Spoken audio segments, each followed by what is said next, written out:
के इंतकाल के बाद बिल्कुल भाई। गली के कोने कोने से रोड पे चलता हुआ इंसान साबरी बन गया। अब हर बंदा जिसके आगे नाम के आगे साबरी लगता है वो हमसे एफिलिएटेड नहीं है, ये हमारे ब्लड रिलेशन में नहीं है। सानिया बहुत बैड था, बहुत bad। अफसोस हुआ, लेकिन क्योंकि उस सानिया के बाद मुझे सबसे पहले कॉल आई थी जब चीज़ें अनाउंस नहीं हुई थी, टीवी पे नहीं आई थी, तो मुझे सबसे पहले कॉल आया था। और मुझे इस तरीके से कॉल आया था कि मैं खुद डर गया था कि उन्होंने बोला कि भाई आपके चाचू थे या कुछ। मैं खुद कुछ मिनट्स के लिए बहुत ज़्यादा परेशान हो गया था कि भाई कोई बिल्कुल ब्लड रिलेशन तो नहीं जिनके साथ ये वाक़या पेश आया है। अब इससे मकसद ये है कि हर बंदा जिसके आगे नाम के आगे साबरी लगता है वो हमारे से ब्लड रिलेशन में नहीं है। बाबा दुनिया से कूच कर गए, डेफिनेटली आप लोग घर होंगे और रमज़ान का वक्त है, आप लोगों तक ये खबर पहुंची, क्या उस वक्त क्या फीलिंग्स थी यार? जब खबर पहुंची, बेसिकली एक बुज़ुर्ग आदमी थे जो कि हमारे घर में आए, घर में इन्फॉर्म किया हमारा गेट नॉक करके कि भाई ऐसे करके अमजद साबरी साहब को गोलियां लगी। तो मतलब क्योंकि हम अपने कमरों में थे सब, तो जब तक हम तक बात पहुंची, जब तक मैं नीचे उतर के आया हूँ, मैं आपको अपनी साइड स्टोरी बता रहा हूँ, जब तक मैं नीचे उतर के आया हूँ तब तक हमारे घर में, हमारी गली में, हमारे रोड पे बंदा ही बंदा था। और हमारे घर किस्मत में मेरी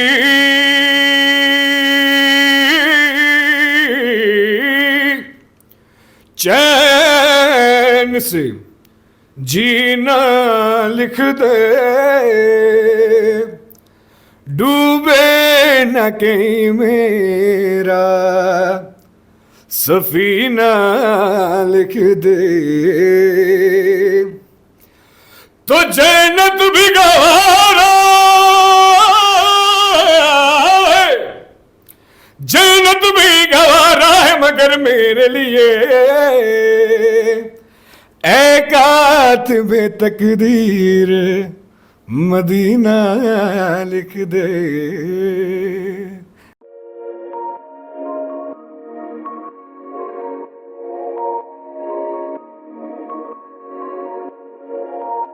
हाँ तो भाई क्या हाल है आप लोग के? उम्मीद करता हूँ कि आप लोग खैरियत से होंगे। We are back with another podcast. आज हमारी पॉडकास्ट जिस शख्सियत के साथ है, पाकिस्तान का प्राउड भी है और पाकिस्तान का बहुत बड़ा नाम भी है, अल्हम्दुलिल्लाह अल्हम्दुलिल्लाह। मेरे लिए काबिल एहतराम बात यह है कि मेरी एक छोटी सी गुजारिश पर भाई हाजिर हो गए। हमारे मुल्क में एक ऐसा नाम था, नाम तो हमेशा रहेगा लेकिन फ़िल वक्त तो हमारे साथ ज़ाहिरी तौर पर मौजूद नहीं है। शहीद अमजद साबरी साहब, उनके साहबजादे आज हमारी पॉडकास्ट में मौजूद है। मैंने सोचा यार आज इनसे इनकी जर्नी के बारे में मालूम करते हैं कि कितना मुश्किल और कितना आसान सफ़र रहा। आसान तो नहीं था, मुश्किल ही था। द वन एंड ओनली मुजद्दिद अमजद साबरी साहब, अस्सलाम वालेकुम। वालेकुम अस्सलाम।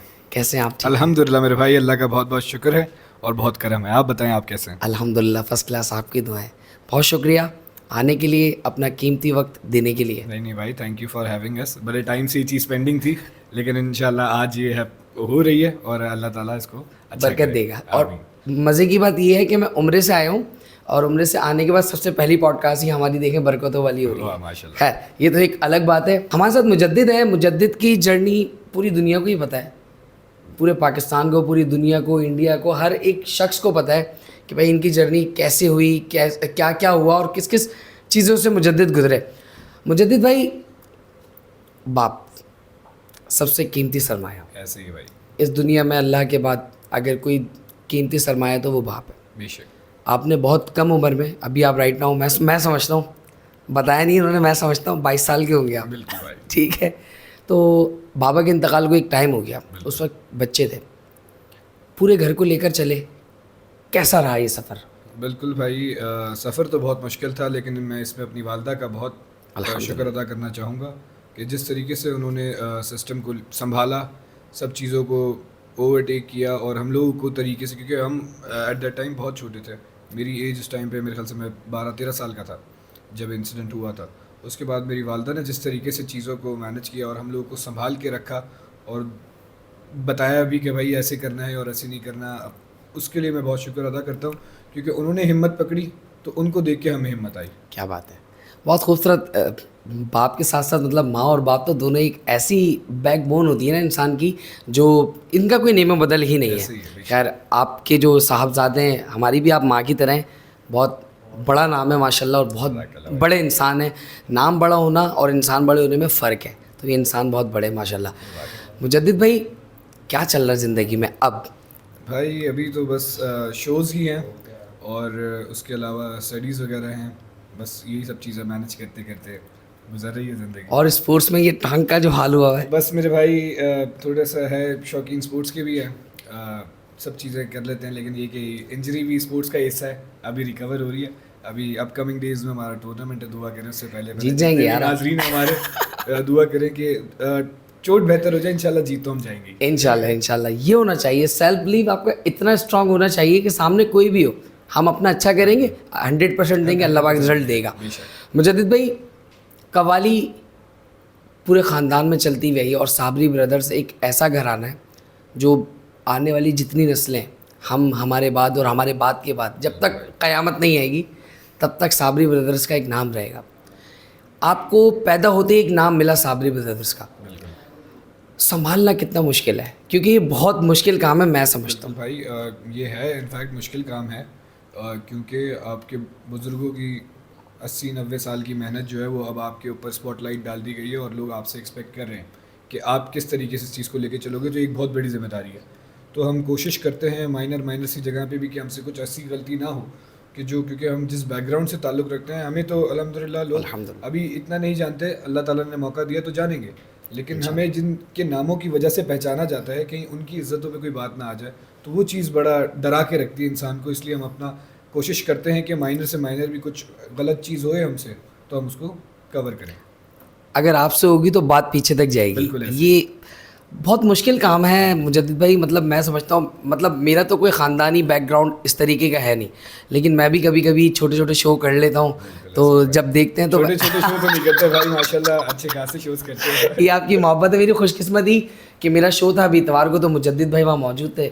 मैं गाना तो नहीं चाह रहा था इनकी मौजूदगी में, लेकिन मैंने बोला यार आप आए हुए तो एंजॉय करवा ही देता बहुत अच्छा गाते हैं मेरे भाई, और बहुत ही माशाल्लाह एनर्जेटिक परफॉर्मेंस थी आपकी। ये आपकी मोहब्बत है आपकी। इंशाल्लाह ताला एक प्लान करेंगे आपके साथ भी, अगर आप टाइम देंगे तो। सोच रहा हूँ कि कुछ इस तरीके का करूँ जो पाकिस्तान में नहीं हो रहा, कवाली प्लस एक अलग जॉनर टाइप का ना, रॉक टाइप का, इंशाल्लाह बैठ के करेंगे। हम तो दीवाने ही हैं फ्यूजन्स के, कि लोग एक्सपेरिमेंट करें, क्योंकि कवाली तो हम यूँ करते हैं कि हमें ये विरासत में मिली। बिल्कुल ऐसा ही है। मैं खुद अच्छा म्यूज़िक सुनने का बड़ा शौकीन हूँ और एक्सपेरिमेंट्स करने का भी बड़ा शौकीन हूँ। मुझे अंदाज़ा है एक्सपेरिमेंट करता रहे बंदा म्यूज़िक के साथ, क्योंकि म्यूज़िक तो हमारे जो बड़े बुजुर्ग बताए गए बहुत बड़ा समंदर है, डूब जाओ उसके अंदर, और नहीं भी है बाहर तो कोई मसला नहीं है, लेकिन डूबो सही। बिल्कुल ऐसा ही है। आज की कवाली में और पहले की कवाली में फ़र्क है? आपके मैं सवाल को थोड़ा सा दुरुस्त करता हूँ। आज की कवाली में और अब की कवाली में फ़र्क नहीं है, क्योंकि कवाली तो कवाली ही हो रही है जो आज कवाली हो रही है। अगर चाहे आप देखेंगे कि अब कवाली को, मैं ऑडियंस को थोड़ा सा क्लैरिफाई कर दूं, अब अक्सर लोग इसको एसोसिएट करते हैं हारमोनियम और तबले से और उस तरीके की गायकी से। कवाली टोटली बेस्ड है सिर्फ और सिर्फ शायरी के ऊपर, सर से लेके पाँव तक शायरी के ऊपर है। चाहे वो किसी भी इंस्ट्रूमेंट पे गाई जा रही हो, चाहे वो इलेक्ट्रॉनिक म्यूज़िक के साथ पढ़ी जा रही हो, चाहे वो गिटार के साथ जा रही हो, चाहे वो सेक्सोफोन के साथ बज रही हो, कवाली है वो है शायरी। अब कवालियाँ आज की, अगर आप आज की कॉन्सर्ट्स में देखें तो वो कवालियाँ नहीं हैं, वो गज़लियात है, जिसको लोगों ने हुर्फ़ आम में कवाली कहना शुरू कर दिया।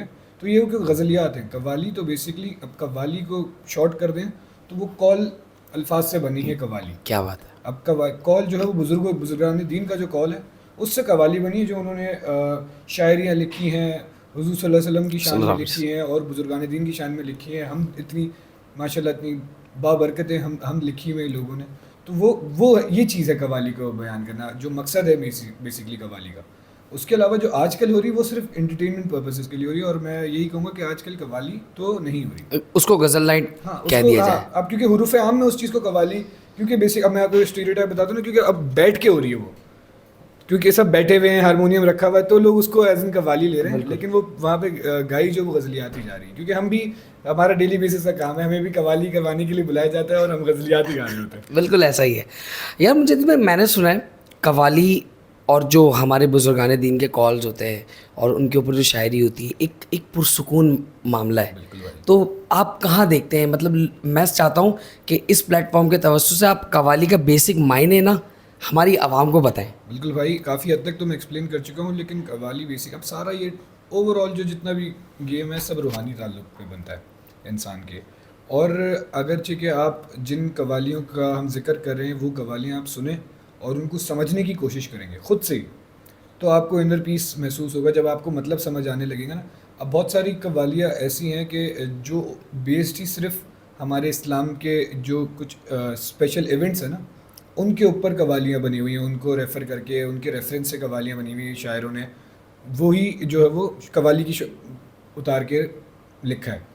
लेकिन अब वो ऑडियंस इसलिए उससे समझ नहीं पाती क्योंकि वो पता ही नहीं लोगों को, और फिर वो बस हम भी टाइम पास करते हैं कि बस ये पार्ट गुजरे आगे और अब आगे चले। क्या अब बात क्योंकि ऑडियंस को बेसिकली चाहिए ये कि अब कोई गलत चीज़ नहीं हाँ, है, enjoy। हाँ कोई गलत चीज़ नहीं, ऑडियंस चाहती है कि वो एंजॉय करे, तो वो चीज़ गाई जाए जो उनको भी आती हो। बिल्कुल ऐसा ही। और आजकल तो मतलब हम हमारी जो जनरेशन है उसमें तो उनको सिर्फ हड़ाउड़ी चाहिए होती है हाँ, ना, बिल्कुल ऐसे एक ही। जेन्युइन रीज़न नहीं है। बिल्कुल।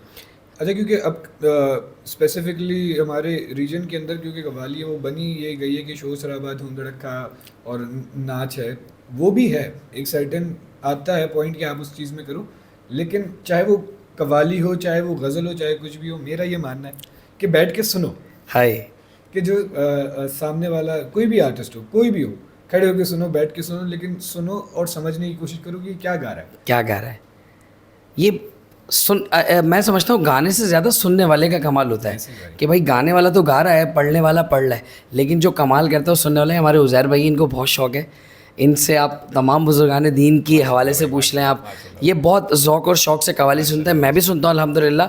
सूफ़ीज़म जो बेसिकली लगता है कि रूह की ग़िज़ा एक चीज़ है, वो सुनता हूँ।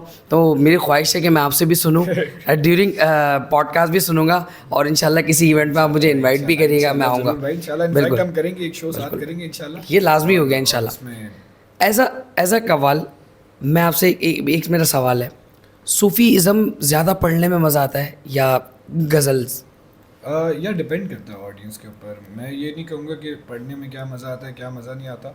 अब जो सूफीज़म वाले लोग हैं ना, वो जितने मैंने एक्सपीरियंस किया है, जो बुज़ुर्ग लोग होते हैं ना, अब वो लोग हमसे फरमाइशें करते हैं कि बुजुर्ग ये पढ़ो, वाले की ये पढ़ो, और मुझे बुज़ुर्गों में परफॉर्म करने का बड़ा मज़ा आता है। हाय, हमने कुछ हॉस्पिटल्स के लिए और कुछ कॉर्पोरेट इवेंट्स किए हैं, उसमें मतलब ऑलमोस्ट सब एजेड ही audience समझदार होती है। लोग, बाशऊर और लोग। क्या इतना मज़ा जब मैंने चैरिटी शोज़ किए हैं हॉस्पिटल्स वगैरह के, और उसमें इतना मज़ा आता है क्योंकि कॉर्पोरेट सेक्टर में बंदा सब सुन रहे होते हैं, और जो शेर पे दाद मिलती है ना इंसान को, तो आर्टिस्ट की तो ग़िज़ा ही उसकी दाद है। बिल्कुल ऐसे जब ही। उसको दाद मिलती है तो वो अंदर से परफॉर्मेंस भी अच्छी निकलती है मज़ीद। दिल खुश होता है ना कि यार लोग अप्रिशिएट कर रहे हैं। और खुशी ज़्यादा इसलिए होती है कि जेन्युइन शेर के ऊपर कि जहाँ तारीफ बनती थी वहीं तारीफ की। तारीफ हुई है, वहीं उन्होंने उस पर हमें अप्रिशिएट किया शेर के ऊपर। ये बहुत बड़ी बात होती है। मुजद्दिद भाई, एज अ कव्वाल आप एक है, मतलब इंस्पिरेशन भी होती है। बाबा तो अमजद साबरी साहब तो सर, उनको अल्लाह पाक करवट करवट जन्नत दे, वो तो किस किस के आइडियल है।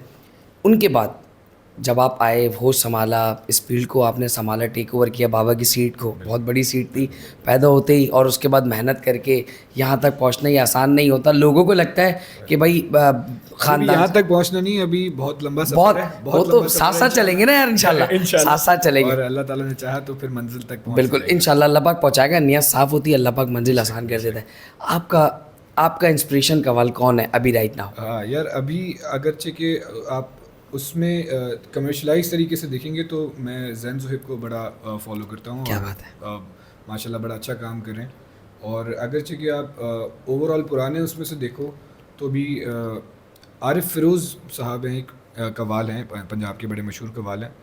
उनकी बड़ी ख़ासियत है कि वो कुरान मजीद के वाक़यों में जो तर्जुमे के अंदर जो वाक़े लिखे हुए ना, वो उनको कव्वाली के एक्सप्रेशन के थ्रू एक्सप्रेस करते हैं। क्या बात है यार, मैंने नहीं सुना। आप कभी उनके सुने? माशाल्लाह आरिफ फ़िरोज़ माशाल्लाह बहुत बड़ा नाम है। कव्वाली इसका पूरे जॉनरा का बड़ा नाम है। और उसके अलावा बदर मियां साहब को भी मैं सुनता मैं सबको हूँ। इनफैक्ट मेरी स्पॉटिफाई की प्लेलिस्ट अगर आप खोल के देखेंगे तो अक्सर लोग मुझे पागल ही समझते हैं क्योंकि कभी कुछ एकदम कोई गज़ल होगी, फिर कोई कव्वाली आ जाएगी, कोई रेट्रो म्यूज़िक आ जाएगा, कोई दूसरा म्यूज़िक आ जाएगा। हर बिल्कुल मिक्स एंड मैच की प्लेलिस्ट है। हर इंसान की अपनी सब कुछ हूँ और सारे आर्टिस्ट को सुनता हूँ, सबसे जो सीखने का मौका मिलता है, जिससे वो अडेप्ट करने की सीखने की नीयत होती है बेसिकली कि यार कि किसी से कुछ अच्छी चीज़ मिल जाए, हाँ हमारे पास पोर्ट्रे हो जाए तो हम उसको सीखें, ये एक अच्छी बात है। कव्वाली के अलावा क्या चल रहा है ज़िंदगी में?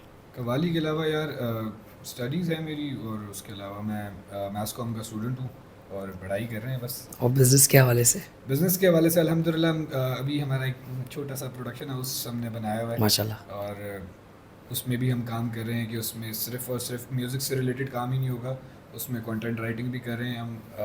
प्लान हमारा फ़िल्म मेकिंग की तरफ है, छोटी छोटी शॉर्ट फिल्म्स का, और ये सब चीज़ें।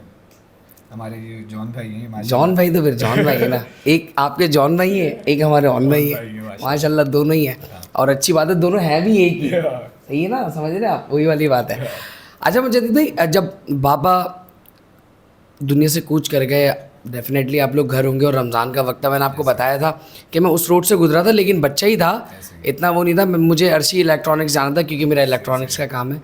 ये पता चला कि भाई इस तरीके से किसी के साथ कोई वाक़या हुआ है, तो जब आप लोगों तक ये खबर पहुंची, क्या उस वक्त क्या फीलिंग्स थी यार? जब हम तक ये खबर पहुंची, हम तक खबर पहुंची, बेसिकली एक बुज़ुर्ग आदमी थे जो कि हमारे घर में आए, और उन्होंने घर में इन्फॉर्म किया हमारा गेट नॉक करके कि भाई ऐसे करके अमजद साबिर साहब को गोलियां लगी हैं।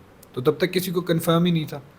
उनको जब फिर मेरी पप्पू वगैरह ने कंफर्मेशन की, और फिर जब तक हम तक बात पहुंची, मतलब क्योंकि हम अपने कमरों में थे सब, तो जब तक हम तक बात पहुंची, जब तक मैं नीचे उतर के आया हूँ, मैं आपको अपनी साइड ऑफ स्टोरी बता रहा हूँ, जब तक मैं नीचे उतर के आया हूँ तब तक हमारे घर में, हमारी गली में, हमारे रोड पे बंदा ही बंदा था, और हमारे घर वाले सब हॉस्पिटल्स के लिए निकल गए थे। कोई अब्बासी शहीद जा रहा है, कोई आगा खान जा रहा है, सब अलग अलग जगह, क्योंकि किसी को कुछ कंफर्मेशन थी कि नहीं कहाँ कि है? कहाँ है। तो एक बड़ा एक अजीब ही माहौल था वो। और उससे फिर ये कि मैं ख़ुद भी इनफैक्ट मैं आगा खान गया, हमारे इलाके के कुछ लड़के थे अच्छी सलाम दुआ वाले, वो मुझे बाइक पे बिठा के आगा खान हॉस्पिटल लेके गए। तो वहाँ मैं जब पहुँचा तो सब ने मुझे मतलब डांटा कि तुम यहाँ क्यों आए हो, फिर मुझे वापस भेज दिया गया। तो ये बहुत मुश्किल था ये सब चीज़ें। लेकिन फिर उसके बाद क्योंकि मेरे चाचू वगैरह और मेरी जो जितने भी बड़े लोग थे हमारे, उन सब ने अब्बा की टेक केयर की, फिर उनको घर लेके आए उधर चीपा साहब के वहाँ पे सटसाने में, वहाँ जी, गए। जी। फिर मैंने खुद ही गुस्ल दिया था अपने वालिद साहब को, और उसके बाद फिर हम घर आए। ये सब बहुत चीज़ें मुश्किल थी। मैं आपको बता रहा हूँ ना कि इनफैक्ट मैं अपनी फर्स्ट फ्लोर से लेके ग्राउंड फ्लोर तक जब तक मैं पहुँचा तब तक हमारे घर की सीढ़ियों पे अननोन लोग, और लोग सर ही सर नज़र आ रहे हैं बस, और कुछ समझ नहीं आ रहा है कि आगे पीछे क्या हो रहा है क्या नहीं हो रहा। मैं इस बात का आई विटनेस हूँ क्योंकि मैं जनाजे से पहले घर की तरफ भी गया था, देखा था मैंने नहीं देखा इतना हुजूम, और मैंने लोगों को वहाँ रोते हुए सुना कि यार, बिल्कुल भाई। मतलब उनका तो इखलाक ऐसा था कि वो चाट वाले के साथ खड़े होकर उसकी चाट बेच रहे हैं, पान वाले के साथ खड़े होकर उनकी पान बेच रहे हैं। Yes, तो क्या बंदा था यार, मतलब क्या ही अल्लाह पाक ने एक, वो उनका जो पैशन था कवाली, वो एक चीज़ तो अलग थी, लेकिन उसके अलावा जो एक इंसान थे ना, मैंने स्टार्ट पॉडकास्ट में कहा कि नाम बड़ा होना और इंसान बड़ा होने में बहुत फ़र्क बहुत है। फ़र्क है। उनका नाम भी बहुत बड़ा था और वो इंसान भी बहुत बड़े थे। तो मुजद्दिद भाई, ये तो एक ऐसा लम्हा है तकलीफ़ का कि अल्लाह पाक किसी के ऊपर ना लेकर आए, आमीन। और तमाम लोगों के ऊपर, मेरे ऊपर भी बाप का साया नहीं है, मैंने भी अपने बाप को खुद ही गुस्ल दिया था। वो अपनी मौत गए हैं, अल्लाह पाक उनके दर्जात बुलंद करे। लेकिन ये एक बहुत बुरा लम्हा होता है। फिर उस वक्त चेहरे दिखे होंगे आपको, अपना कौन है, पराया कौन है, चीज़ें। अच्छा, ये सब चीज़ें वैसे अल्हम्दुलिल्लाह के मैटर करती नहीं है कि कौन अपना है कौन पराया है। अकेले आए हैं अकेले चले जाएंगे, हाय, कोई मसले वाली बात ही नहीं है। क्या बात है। बहरहाल बात सारी ये है कि अल्लाह का शुक्र है कि अल्लाह ने बहुत जल्दी बहुत सारी चीज़ें एक्सपीरियंस करा दी। अब ये तो चीज़ें मैटर ही नहीं करती कौन अपना कौन है अपना कौन है, कौन पराया है, पराया ये तो मैटर ही नहीं करती। लेकिन अल्लाह ताला का शुक्र है कि अल्लाह ताला ने एक्सपीरियंस बहुत जल्दी चीज़ें दिखा दी, जो कि आगे की ज़िंदगी गुजारने में बहुत फ़ायदेमंद आसानियाँ रहेगी। होंगी। कराची से मूव होकर एकदम लाहौर जाना, ये इस सिचुएशन के बाद मुश्किल था? मेरे भाई मुश्किल तो था, लेकिन मैं ये कहूँगा कि ये फ़ायदेमंद भी बहुत रहा हमारे लिए। क्योंकि अगर हम यहीं, क्योंकि हम इंसिडेंट के 1 साल बाद तक हम कराची में ही रहे, तो रोज़ हमारे घर की ये एक रूटीन थी कि सुबह 8 बजते थे और लोग ताज़ियत करने के लिए आते थे। पूरे 1 साल की स्टोरी सुना रहा हूँ मैं आपको, ये 1 महीना 2 महीने या 3 महीने की बात नहीं है, पूरे साल की स्टोरी मैं आपको बता रहा हूँ कि 8 बजते थे और लोग हमारे घर पे आ जाते थे। ताज़ियत करने के लिए आते थे। और अच्छी बात थी, वो अपनी इज़हार मोहब्बत। मोहब्बत का इज़हार करते थे आके, और हमसे 2 घड़ी बात करते थे। और ये कि अब इस उस वजह से, लेकिन हम उस चक्कर में हम उस लूप से बाहर ही नहीं निकल पा रहे थे। हमारा दिन यही हो गया था कि हम उठें और कोई आए और हम वही बातें कर रिपीट्स हर किसी को बताएं कि क्या वजह थी, क्या नहीं थी, या कैसे हो गया। तो उस लूप से निकलना बड़ा मुश्किल था। तो मेरी वालदा ने फिर मैं कहूँगा कि हिम्मत रखी और हमें लाहौर लेके गए, और जो कि हमारे लिए फ़ायदेमंद ऐसा हुआ कि जब हम सब चीज़ों से थोड़ी देर दूर हुए तो हमें अपने दिमाग को स्टेबल करने का टाइम मिला। तो हम सब लोगों ने, हम बहन भाइयों ने, हमारी वालदा ने, हमने अपने आप पे काम किया, अपने दिमाग को सेट किया, और अल्हम्दुलिल्लाह उसका फ़ायदा हमें आज हो रहा है। अल्हम्दुलिल्लाह दिख रहा है, पूरे पाकिस्तान को दिख रहा है माशाल्लाह। एक अवार्ड शो था, मैंने उसमें एक गाना सुना था, अली ज़फ़र साहब ने गाया था, जाने मन जहाँ से गया है बेसबब, वो जो ट्रिब्यूट हुआ था। जी मैं उसमें उस वक्त मैंने आपको देखा था रोते हुए, वो फीलिंग शेयर करना चाहेंगे? बिल्कुल भाई, क्योंकि अच्छा वो तो बिल्कुल, क्योंकि उस वक्त तो बिल्कुल फ्रेश था और बहुत ताज़ा ही की सानिया था।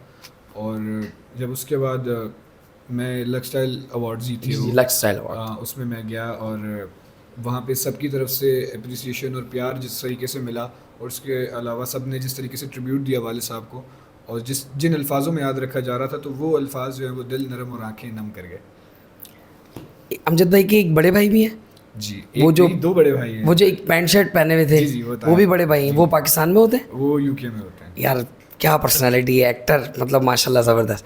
अच्छा, मुझे तो आते हैं थोड़ी तफरीह की, मतलब इस तरफ आते हैं यार, थोड़ा सा पॉडकास्ट को ना इंटरेस्टिंग करते हैं। लाहौर और कराची में क्या फ़र्क है? भाई बहुत फ़र्क है यार, बहुत फ़र्क है मेरे भाई, बहुत फ़र्क है। थोड़ा सा यार प्लीज़ यार। स्टैंडर्ड ऑफ लिविंग का फ़र्क है। कराची शहर में ना बेसिक नीड्स की किल्लत है, और लाहौर में आपके स्टैंडर्ड ऑफ लिविंग बहुत बेहतर है। आप कोई मैटर नहीं करता कि आप अच्छे इलाके में रह रहे हो, या आप एक लोअर मिडिल क्लास या मिडिल क्लास एरिया में रह रहे हो, या एक किसी पोश एरिया में रह रहे हो। सबको मेंटल पीस है। किसी को ये मसला नहीं है कि मैं बाहर निकलूँगा तो खड्डों में फंसेगी मेरी गाड़ी।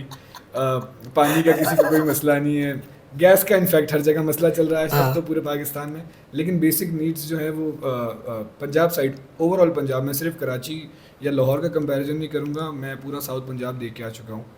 और साउथ पंजाब, आप बहावलपुर का स्टेशन देखें यार, हाँ, और क्या आप स्टेशन? देखें, आप ओवरऑल देखें क्या डेवलपमेंट हुई है। आप सिर्फ यहाँ से सक्खर क्रॉस करके मोटरवे चले, आपको लगता है कि आप एक दूसरे अलग दुनिया में आ गए आप, एक अलग मुल्क में आ गए हैं आप। तो ये है कि फ़र्क तो बहुत है, लेकिन अब उसकी अपनी वजहें भी हैं। अब हमारा शहर जो कॉस्मोपॉलिटन शहर है, हमारा कराची शहर, यहाँ दुनिया भर से, पूरे मुल्क भर से लोग आते हैं, अम्मी भी तो है गरीबों की, करते हैं।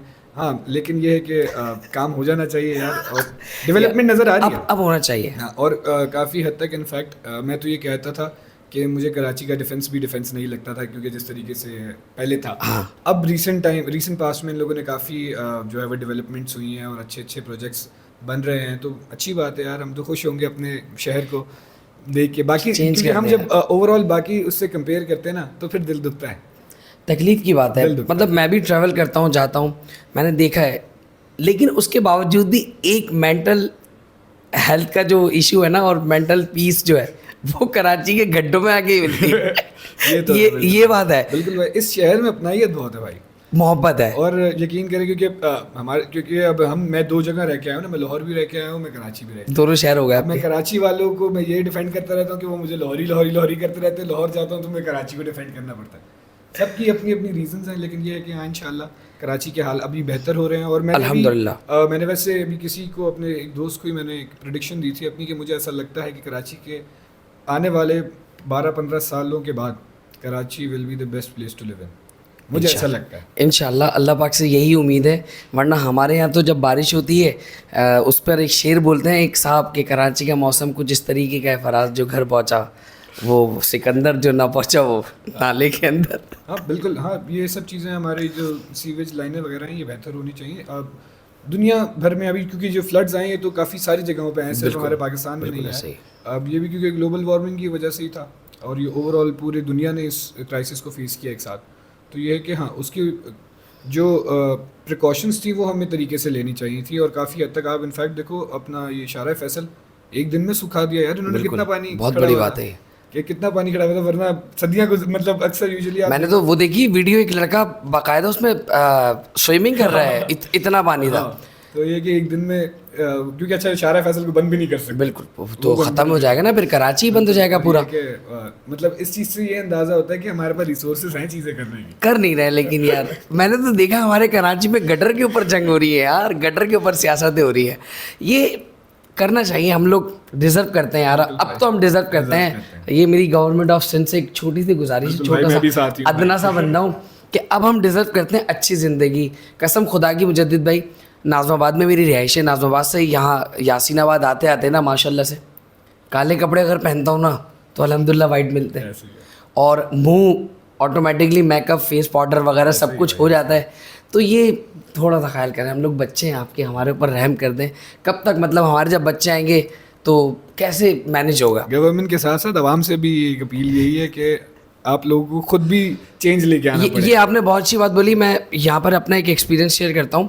मैं भी सऊदीया में था, वहाँ पर भी मैं चीज़ें खा रहा था, वहाँ पर भी मैं जूस पी रहा था, वहाँ पर भी खजूर खा रहा था, लेकिन वहाँ पता है कर क्या रहा था, जब रैपर या कोई चीज़ खाली होती थी ना तो मैं डस्टबिन ढूंढता था भाई देना कि नहीं यार, यहाँ पे 500 नहीं यार नहीं यार।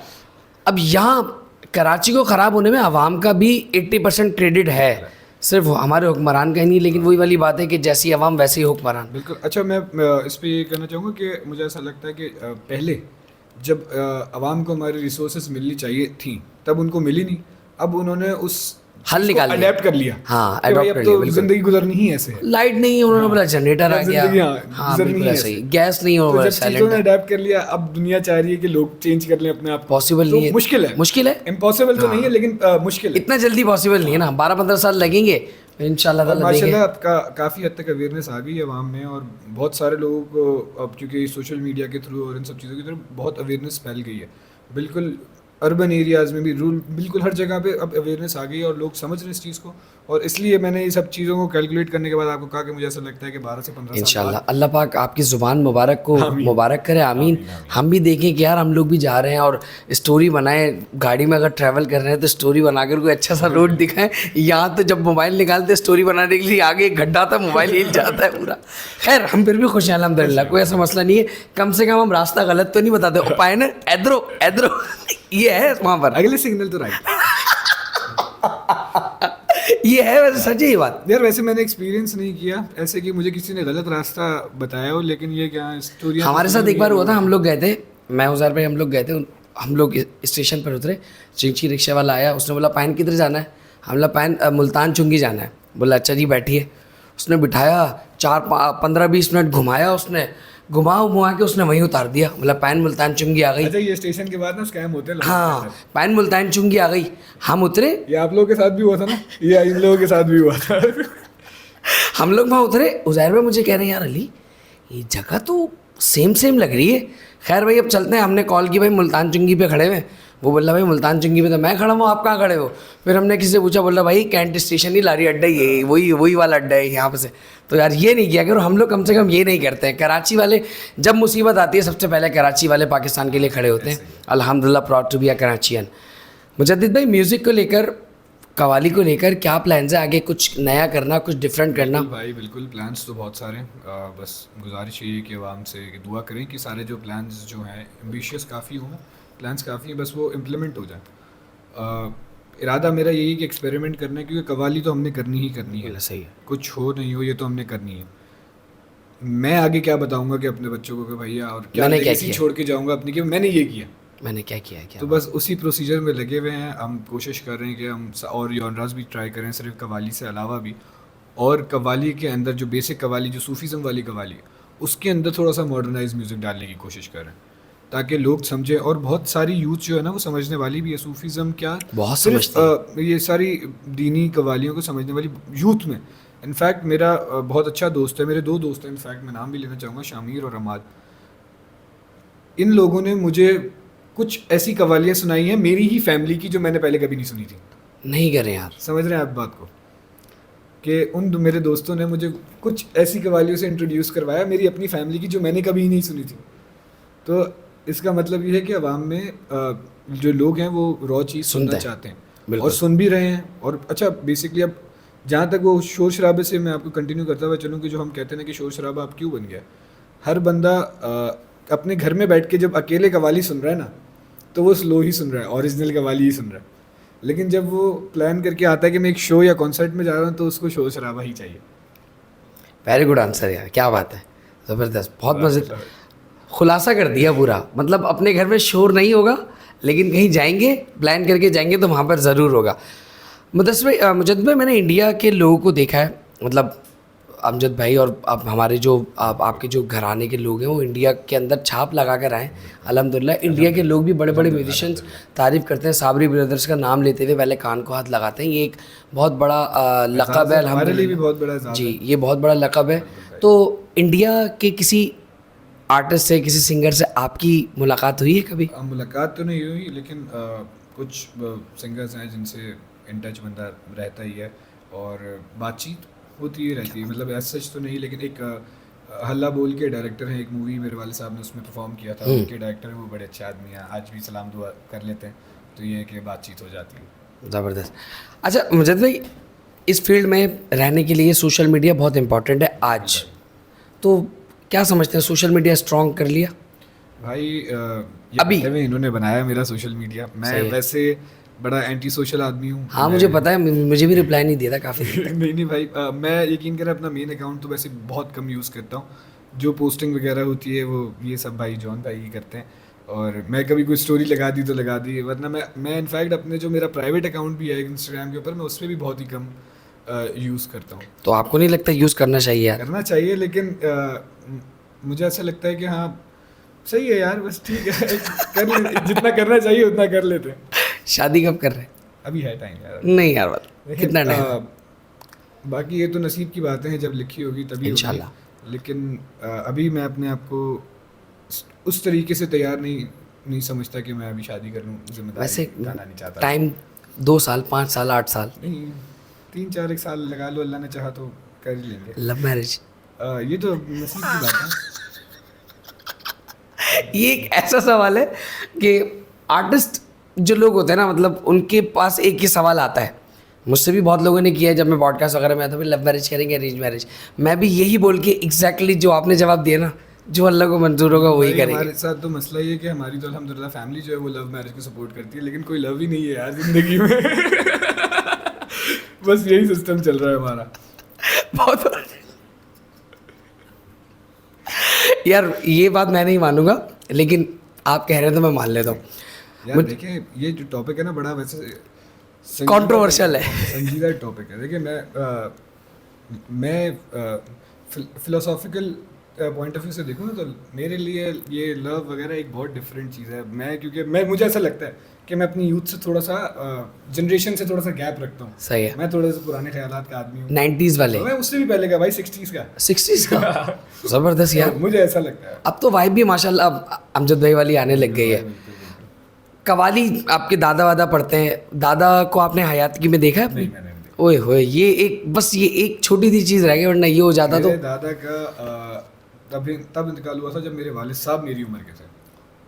ओह। जब वो तकरीबन 18-19 साल के से 17 साल के थे, तब मेरे दादा का इंतकाल हुआ। और इनके घराने के जितने भी लोग हैं गाइस, मैं आपको बता दूं, जहाँ मैं रहता हूँ पापोश, वहीं पर ही है। बिल्कुल ऐसे ही है। वहाँ पर ही इनकी तमाम घराने के लोगों की आराम गाह, अमजद साबरी साहब, इनके दादा, इनके चचा, वो तो यार मैं पर्सनली तौर पर उनको बहुत सुनता था। उनकी जो दीवानी है ना, वो जो उनका आंख बंद कर ये बहुत एक्सट्रीम लेवल था। मैं उनसे इनफैक्ट वो सिर्फ मेरे चचा दादा ही नहीं, वो मेरे उस्ताद भी हैं। मैं अच्छा। उनसे गंडाबंद शागिर्द हूँ, और सीखने का मौका तो नहीं मिल सका, लेकिन एक रस्म की रूहानी ताकत होती है। अच्छा, ये गंडावंश शागिर क्या है ये, मतलब इसको थोड़ा सा क्लियर करें। यार एक रस्म होती है बेसिकली। सही है। अब उस्ताद और शागिर्द का एक रिलेशन कायम करने के लिए बस वो एक तरीक़ेकार होता है कि वो एक धागा नुमा गंडा बांधते हैं आपके हाथ में, और उसमें आप मिठाई लेके जाते हो, उनको हदिया देते हो, उनको सूट देते हो, बस ये एक बॉन्ड स्ट्रॉन्ग करने के लिए। और एक ये मोहब्बत में भी आ जाता है। और क्योंकि ये अदब हो जाता है, और उसके बाद फिर रूहानी, क्योंकि मैंने सीखा नहीं, लेकिन मैंने उनसे उनकी गायकी के अंदर रूहानी ताकत अपने अंदर महसूस की। क्योंकि मैं सिर्फ मैं मेरे उस्ताद ताफू खान साहब भी हैं, जिनसे सेम एग्जैक्ट मेरा गंडा बंद हुआ हुआ है, लेकिन सीखने का मौका नहीं मिल सका। लेकिन उसके बाद जब मैं गंडा बनवा के आया, उसके 2-3 महीने बाद, हालांकि सीखा कुछ नहीं, लेकिन तबले पे मुझे अपना हाथ बेहतर लगा, तो मुझे अंदाज़ा हुआ कि नहीं भाई, रूहानी ताकत होती है जो कि महसूस होती है घंटी बिल्कुल के ऐसे ही है। तबला प्ले करते हैं? बाद। हल्का फुल्का भाई। हारमोनियम? मुझे इंस्ट्रूमेंट्स, सब इंस्ट्रूमेंट्स को इंक्लूड करते हैं कि मुझे पूरा तो मैं ये कहूँगा कि कुछ नहीं आता, लेकिन किसी अताई आदमी को पता नहीं लगने दूंगा कि इसको नहीं आता। क्या बात है यार, कितना खूबसूरत जवाब दिया है आपने यार, माशाल्लाह। मुजद्दिद भाई बहुत ज़बरदस्त। यार मुजद्दिद भाई, मेरा एक छोटा सा सवाल है, बड़ा प्यारा सा। आपके घराने से कव्वाली चलती भी आ रही हैं, और कोई एक आपकी फेवरेट कव्वाली जो आपके दादा की हो, बाबा की हो, जो बहुत बहुत एक्सट्रीम लेवल पर हो कि बस यार मुझे इससे आगे कुछ नहीं दिखता? यार बहुत सारी कव्वालियाँ ऐसी हैं, बहुत सारी इनफैक्ट गज़लें ऐसी हैं जो साबरी ब्रदर्स वगैरह ने पढ़ी हैं। क्योंकि अच्छा, उस टाइम पे ना गज़लें ऐसी होती थी कि शायर जो है वो गज़लें लिख देते थे। उन्होंने, शायर ने गज़ल लिख दी या कलाम लिख दिया। अब सारे आर्टिस्ट हो गए, चाहे वो साबरी ब्रदर्स हों, चाहे वो अजीज़ मियाँ हों, चाहे वो नुसरत फ़तेह अली खान साहब हों, सब ने अपने अपने अंदाज़ों में पढ़ते थे। आज हम पढ़ते हैं, अब जो चीज़ जिस उसमें मशहूर हो गई, जिस तर्ज में कॉम्पोजिशन में मशहूर हो गई, हम उसी में ही पढ़ते हैं, और लोग एक्सपेक्ट भी उसी में ही करते हैं कि उसी में गाएं। क्या बात है। वरना पहले, अब क्योंकि एक दो गज़लें ऐसी हैं, एक ए मेरे हमनशी चल कहीं और चल, एक ये गज़ल है। अब आप मौलवी एक हैदर हैं, माशाल्लाह बेहतरीन आदमी, मुझे आर्टिस्ट कवाल तो वो बहुत अच्छे हैं, आप सर्च करके देखिएगा, और वो इंसान उससे भी ज़्यादा बेहतरीन। क्या बात है। फ़कीर मिजाज के आदमी मुझे बड़े पसंद हैं कि ऐसी बाल बिखरे हुए बैठे हुए हैं, जैसे हैं वैसे ही बैठे हुए स्टेज पे परफॉर्म करें, पूरी टीम उनकी अलाइन तरीके से बैठी हुई है, लेकिन उनका एक मिजाज अलग ही नज़र आता है, और अंदाज़ भी बड़ा खूबसूरत है। तो वो उस तरीके से गज़ल है, ए मेरे हमनशी चल कहीं और चल। तो ये सब आर्टिस्ट ने अपने अपने अंदाज में, अपने अपने अंग में पढ़ी है, और आप मतलब ये सेम गज़ल जो है साबरी ब्रदर्स की सुन लेंगे, आपको अलग डिफरेंट मज़ा आएगा। सेम गज़ल आप नुसरत फ़तेह अली खान साहब की सुनेंगे, आपको डिफरेंट मज़ा आएगा। सेम चीज़ आप अजीज़ मियाँ की सुनेंगे तो आपको डिफरेंट मज़ा आएगा। हर इंसान का अलग जॉनर है। हाँ, हर क्योंकि पहले ये लोग लेजेंडरी क्यों हैं? क्योंकि हर बंदे ने अपना एक अंदाज़ बनाया। बिल्कुल ऐसा ही है। अपना एक अंदाज़ बनाया, और उसमें उनको फेम मिली। क्या बात। अजीज़ मियाँ सिर्फ अपनी कव्वाली की वजह से नहीं, अपनी पर्सनालिटी की वजह से मशहूर थे, कि जो उनकी स्टेज प्रेजेंस थी, जिस तरीके से एनर्जेटिक परफॉर्म करते थे वो उनकी एक लाइफ टाइम अचीवमेंट बन गई। उतने ही काम साबरी ब्रदर्स से बिल्कुल सुकून से बैठ के, और उनका एक जॉनर डिफरेंट था। उनकी साबरी ब्रदर्स की उनकी सोलफुल सिंगिंग थी कि वो बस बैठ के सुनाएंगे। क्या बात है। और नुसरत अली खान साहब तो गोट हैं, वो तो है ही ग्रेटेस्ट ऑफ ऑल टाइम, माशाल्लाह। इतना काम करके गए हैं, आज तक चल रहा है उनका काम, इतना काम करके गए हैं कि क्या बताऊं मैं आपको। आज तक उनके गानों से रोजी चल रही है। उन्होंने एक्सपेरिमेंट भी किया और इंटरनेशनल आर्टिस्ट के साथ भी काम किया, सब चीज़ें की जो कव्वाली को क्या जिस पॉइंट पे वो पहुंचा सकते थे, जिस पॉइंट पे आज कव्वाली है, उसमें नुसरत फ़तेह अली खान साहब का बहुत बड़ा नाम है, बहुत बड़ा हाथ है। एक अजीब सा सवाल है लेकिन है, नुसरत साहब अगर आज होते तो as a qawwal, as a artist, क्या सोचते हैं, क्या होता कव्वाली का दौर? बिल्कुल भाई, अब वो प्रैक्टिकली मैं बताऊं तो अब तो काफ़ी ज़ईफ़ हो गए, बुजुर्ग हो जाते हैं। हाँ, तो अब तो वो उस लेवल का काम नहीं कर पाते, लेकिन वो अपनी ज़िंदगी में जितना काम करके जा चुके हैं उससे ज़्यादा कर भी नहीं सकते थे वो। जितना वो काम करके गए हैं, जितने कलाम करके गए हैं, और जितनी शुमालियत उन्होंने कव्वाली को दी है, मेरे हिसाब से कोई और इंसान सवा घंटे की कव्वाली पड़ी है यार, और लोग सुनते हैं, मिलियंस ऑफ व्यूज हैं यूट्यूब। बिल्कुल भाई, पहले यही तो कव्वाली का अंग था। अब कव्वाली जो था ना, कि एक कव्वाली तो चल रही है, अब कव्वाली के अंदर जो ये 1-1 घंटे की, 1.5-1.5 2-2 घंटे की कव्वालियाँ होती थी, वो कैसे हो जाती थी? क्योंकि इसके अंदर गिरायबंदी होती थी। अब ये उनका आर्ट था, ये उनका बड़कपन था कि वो आमदें हो रही हैं, शेर टू शेर डायरेक्ट आ रहा है और वो लगा रहे हैं। बिल्कुल ऐसा ही है। ये इन्हीं सब चीज़ों की वजह से वो लेजेंड्स हैं। आज सिर्फ इस चीज़ से महरूम है। ये अब हो सकता है कि नहीं है। अब बंदे को 4 महीने पहले लिखना पड़ता है पहले, और 4 महीने लगा के वो एक चीज़ लिखेगा तरीके से, वो फिर पढ़ेगा। बिल्कुल ऐसे ही। वो उनको डायरेक्ट आमद हो रही है और उन्होंने डायरेक्ट लगा दिया। अल्लाह वाले लोग थे भाई, उनके डायरेक्ट मामला थे। अल्लाह पाक तमाम लोगों की दर्जात बुलंद करे। एक आखिरी सवाल आपसे, उसके बाद हम एंड की तरफ जाएंगे, ज़्यादा टाइम नहीं लूँगा।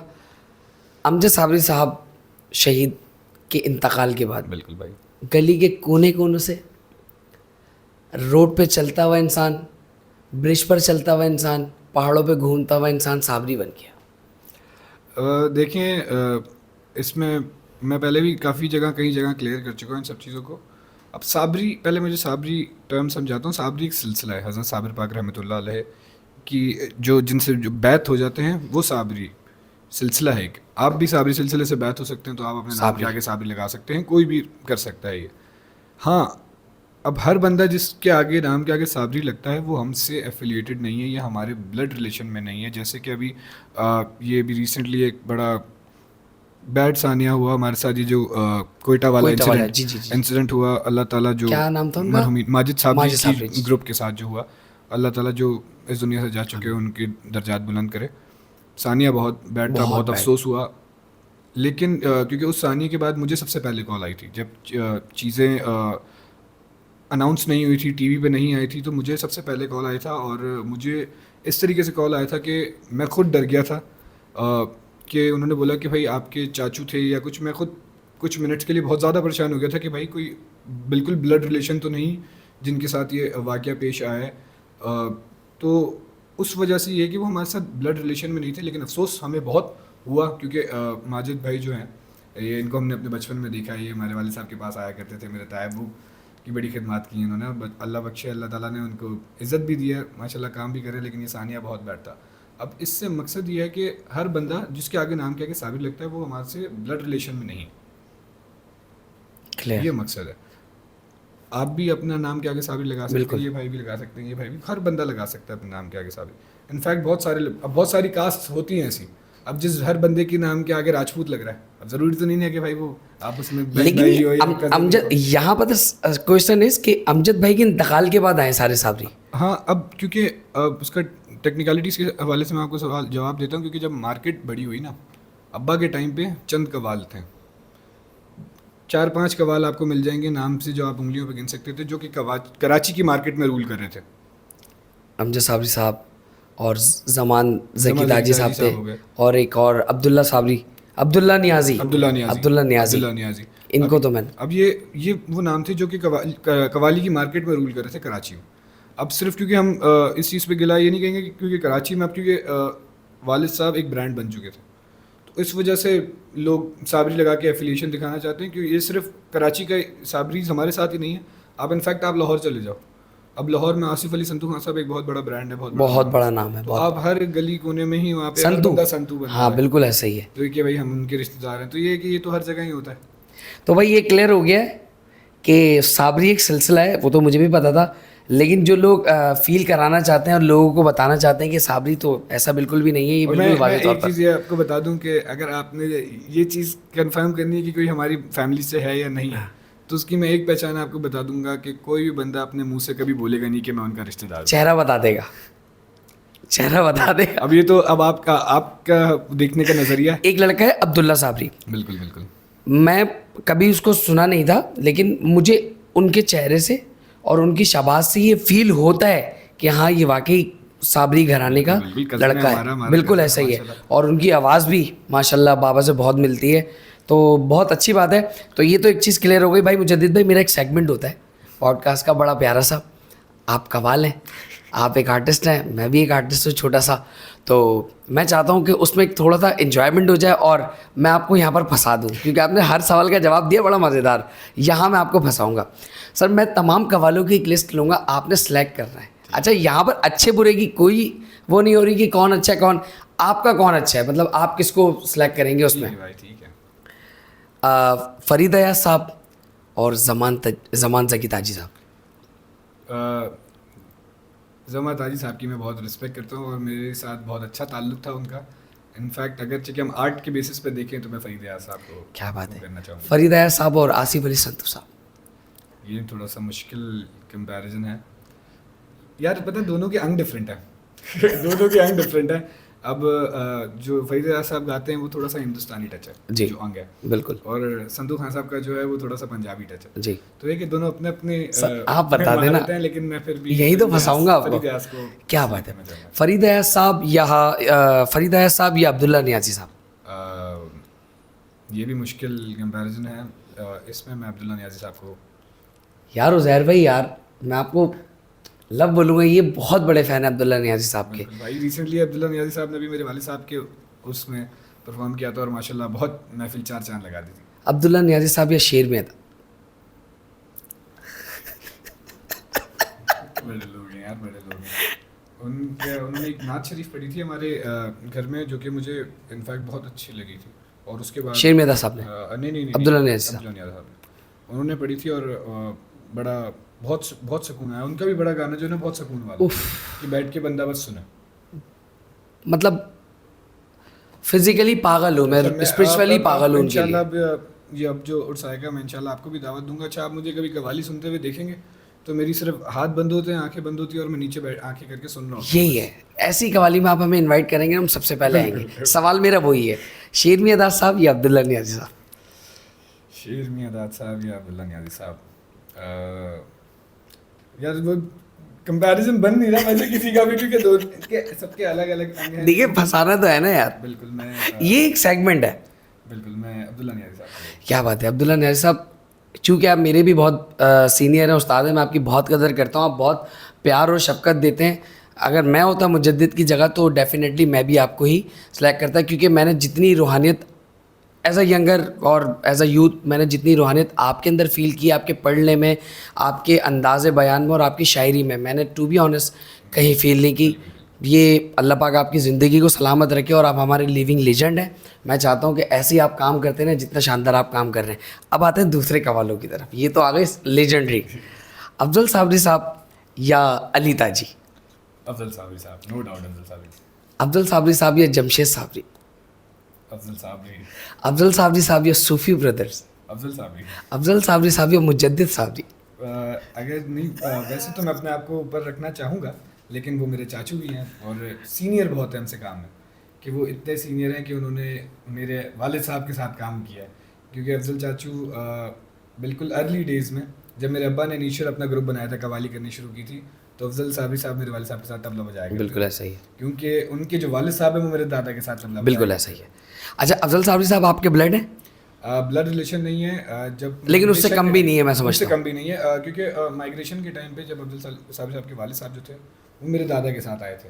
सुना बहुत ख़तरनाक तबला निगारते। बिल्कुल। और वो आए थे जब माइग्रेशन के टाइम पे, तो फिर मेरे दादा ने उनको अपना भाई बना लिया था। क्या बात है, और फिर उसके बाद उन्होंने साथ माशाल्लाह रहे भी और काम भी किया। ज़बरदस्त ज़बरदस्त।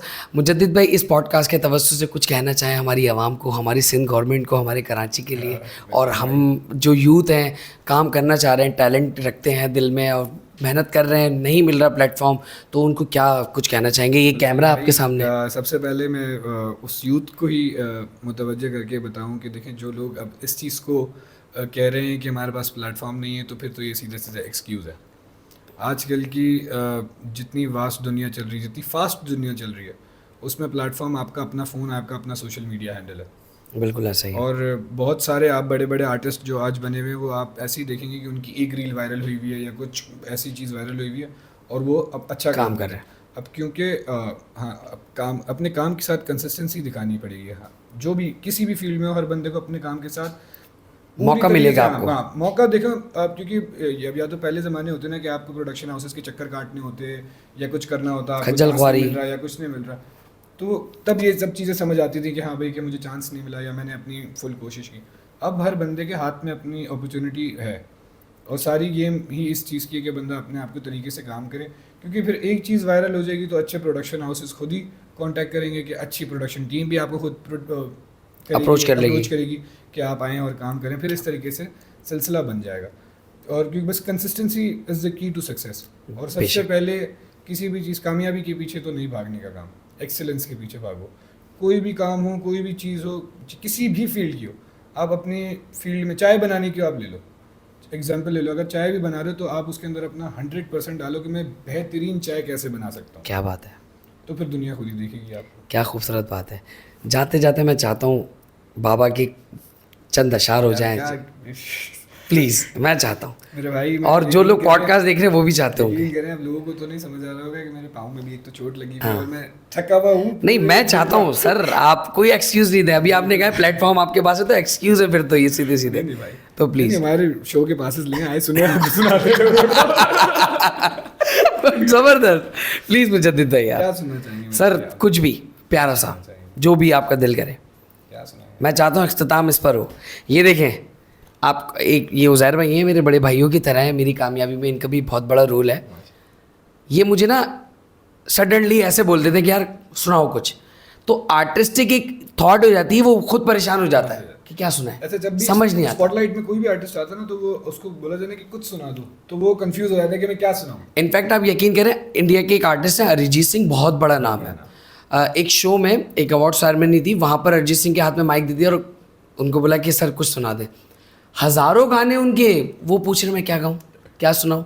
तो ये होता है, तो आपको आज मैंने क्लियर कर दिया, हाथ के हाथ आर्टिस्ट हमारे सामने मौजूद। हाँ बिल्कुल, मुझे देता है कुछ भी। क्या सुना है? ताजदार एरम की रुबाई के 2 शेर। सुहानी रात थी और पुरसुकून ज़माना था, असर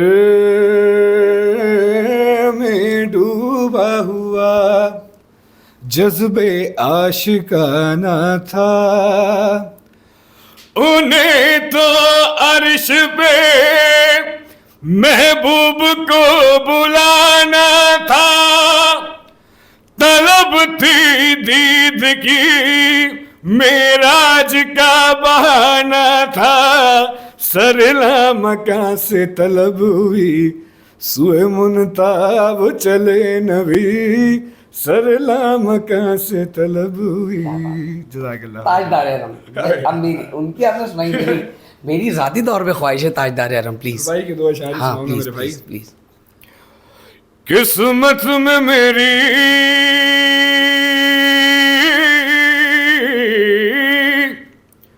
चैन से जीना लिख दे,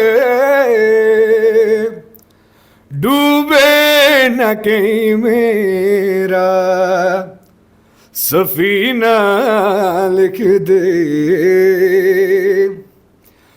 तो जन्नत भी गवारा है, जन्नत भी गवारा है मगर मेरे लिए, ऐ कातिबे तकदीर मदीना लिख दे। जज़ाकल्लाह भाई, कोई भी गलती कोताही हो, नहीं, नहीं, मेरा भी नाक भी बंद है और मैं थका हुआ भी सर, बहुत हूं भाई। थके हुए और नाक बंद भी इतना ज़बरदस्त यार। As a artist I really respect you. मैं चाहता हूँ कि ऐसे ही आप काम करते रहें, ऐसे ही आप नाम रोशन करते रहें अपने सिलसिले का जो आपसे मुंसलिक है, और ऐसे ही आप हमें प्यार देते रहें, हम आपको सुनते रहें, आप हमें सुनते रहें, ये मोहब्बतों का सिलसिला जारी रहे। उम्मीद करता हूँ आपको ये पॉडकास्ट पसंद आई होगी, और इस पॉडकास्ट में जो भी चीज़ आपको अच्छी लगी वो कमेंट सेक्शन में बताइएगा। मुजद्दिद भाई की आवाज़ कैसी लगी वो तो पूछना बनता नहीं है, लेकिन फिर भी मैं आपसे ये कह रहा हूँ कि अगर नेक्स्ट पॉडकास्ट में आप चाहते हैं कि मुजद्दिद भाई की पूरी पॉडकास्ट हो कवाली के ऊपर, तो वो भी आप बता दीजिएगा। मिलते हैं नेक्स्ट पॉडकास्ट में।